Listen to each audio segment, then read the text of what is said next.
My name is Angela Crystal Flowers. I am a licensed independent social worker, supervisor, and I'm a business owner as well. So I own Making a Difference Consulting and Children and Family Therapeutic Solutions.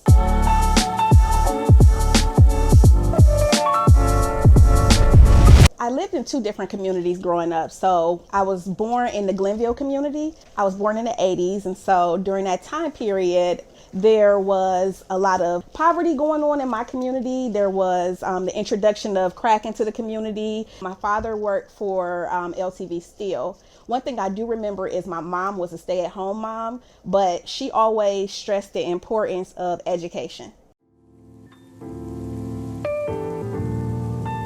And so they saved up enough money and they moved us out of that community into the Collinwood community, which was about 15 minutes away. But we became homeowners. When we moved there, we were like one of the only Black families on the street. It was predominantly white in the area where we lived in. In Glenville, it was all Black. So it was an adjustment because we had never lived around people that didn't look like us. And so there was a association that we had to be a part of when my parents purchased the house. And we would go down to the park and to the tennis court, because we were part of this association and we weren't welcome. Or the police would get called on us like we didn't belong there, like we were trespassing. So I remember those moments and feeling like, this is not home. This is not for us. Because even though we did belong, we didn't belong. By the time I reached kindergarten, they had tested me to see if I was gifted for honors classes, which I was. And my cousin had taken me to the park and I fell off the sliding board and I was unconscious. She picked me up and ran me home, and my dad he learned CPR the day before and ended up saving me before the ambulance came because I was blue in the face and everything. So the running joke in my family is that I got so smart when I hit the ground and hit my head on that concrete, because they were like, yeah, it knocked all that sense into your brain when you went unconscious.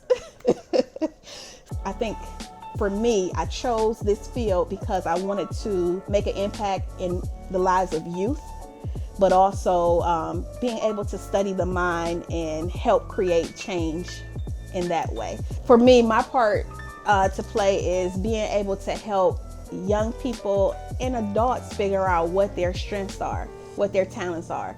Because when you are able to identify what your strengths are and your talents are, you feel more empowered then to use them. I'm able to provide programs to young people in schools. I go into the communities where I used to live. I have programs in every school that I attended on purpose, strategically, because I want kids that are in that community, in that zip code, that neighborhood, to know that you are not bound by what's in your environment.